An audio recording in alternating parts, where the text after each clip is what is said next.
The year is 1888. We are not in the London of royalty and riches. We are not in the grand halls of Buckingham Palace. We are in the abyss. Welcome to Whitechapel. This is the dark heart of the British Empire, a district of shadows, a labyrinth of damp, narrow alleys smelling of gin, coal, and despair. It is a place where over 70,000 souls are crammed into a dying slum. A place where life is cheap and survival is a daily war. And in this war, the most vulnerable are the women, forced onto the cold, unforgiving streets to sell the only thing they have left. They are the unfortunates. And in the autumn of 1888, something or someone began to hunt them. This is not just a story of a serial killer. This is the story of a ghost, a phantom who materialized from the London fog, committed unspeakable horrors, and vanished, leaving behind nothing but a name whispered in terror. Jack the Ripper.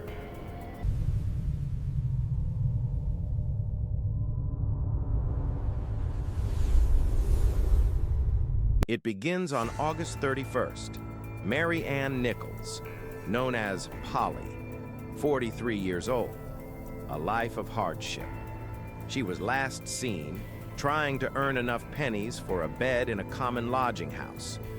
The lodging house keeper turned her away. "I'll soon get my DOS money," she told him. "See what a jolly bonnet I've got now?" She was never seen alive again. Her body was found at 3:40 a.m. on Bucks Row. Her throat had been cut twice. The killer had done more. The attending doctor was shocked. There were mutilations. The police were baffled. The press called it just another tragic Whitechapel murder. They were wrong. 1 week later, September 8th, the hunting ground, Hanbury Street. The victim, Annie Chapman, known as Dark Annie. She was seen just before her death, arguing with a man described only as shabby genteel. Her body was discovered in a backyard. The scene was worse. The same brutal throat cuts. But this time, the killer had taken his time.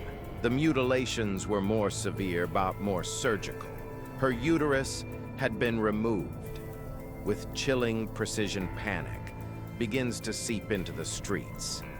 The papers scream of a leather apron, a local boogeyman. Scotland Yard is in the dark, and the killer is just getting started. September 30th.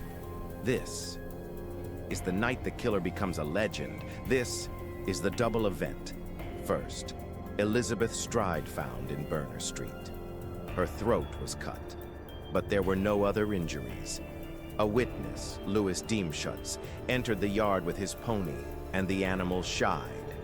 He had interrupted the killer. The phantom was unsatisfied. He was enraged, so he went back into the night. Hunting just 45 minutes later. Mitre Square, Catherine Eddowes. She had been released from a police cell just an hour earlier. The interruption had fueled the killer's rage. The mutilations on Eddowes were beyond savage. Her face was deliberately disfigured. Her abdomen ripped open. Her left kidney and part of her uterus were gone. Whitechapel is now a district paralyzed by fear. Vigilante groups patrol the streets. The police are desperate, hunting a shadow that moves with impossible speed and terrifying precision.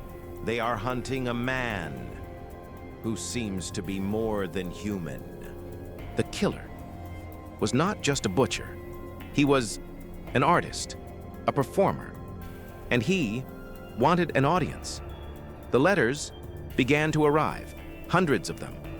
Most were cruel hoaxes, attempts by the desperate to gain fame. But some felt different. One, sent to the Central News Agency on September 27th, began with two simple words. "Dear boss, It was a taunt the author bragged about his work. He joked about the police, and for the first time, he gave himself a name. I am down on whores, and I shan't quit ripping them. I am yours truly, Jack the Ripper. Was it the killer, or a journalist trying to sell papers? It didn't matter. The name was born. A media monster was created. Then came the package, sent to George Lusk, the leader of the Whitechapel Vigilance Committee. Inside was a small cardboard box, and inside the box was half of a human kidney. A letter came with it. The handwriting was different. It was illiterate, chaotic, and dripping with malice. It began, "From hell." The author claimed he had fried and eaten the other half. "It was very nice," he wrote. Doctors examined the kidney. It was consistent with the one taken from Catherine Eddowes. The terror was real. The killer had taunted them. He had outsmarted them. Now, he would show them his masterpiece. Mary Jane Kelly. She was different. She was young, 25, and unlike the others, she had a room. On November 9th, the killer found her. And this time, he wasn't in a dark alley. He wasn't rushed. He was indoors. He had all night. The next morning, the landlord sent his assistant, Thomas Bowyer, to collect the rent. He knocked. No answer. He knocked again. Silence. He walked around to the side, peered through a broken window pane. What was discovered at 13 Miller's Court was not a murder scene. It was an abattoir. Mary Kelly was unrecognizable as a human being. The mutilations were total.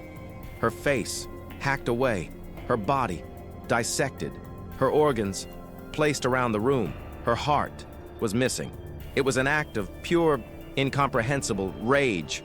And then, nothing. The autumn of terror was over. The murders stopped. The fog rolled back in, and Jack the Ripper vanished. The man leading the hunt was Inspector Frederick Aberline, a dedicated veteran officer, but he was fighting an impossible battle. This was 1888. There was no fingerprinting, no blood typing, no DNA. Forensics did not exist. The police were left with suspects, hundreds of them. This new field of study, Ripperology, was born. A dark obsession that continues to this day. There was Montague Druitt, a barrister and schoolteacher who mysteriously committed suicide right after the last murder. Inspector McNagton, a high-ranking officer, believed Druitt's own family believed him to have been the murderer. There was Aaron Kosminski, a Polish immigrant living in Whitechapel. He was known to be violently misogynistic and was eventually committed to an asylum. Two of the highest-ranking officers at the time believed he was the man.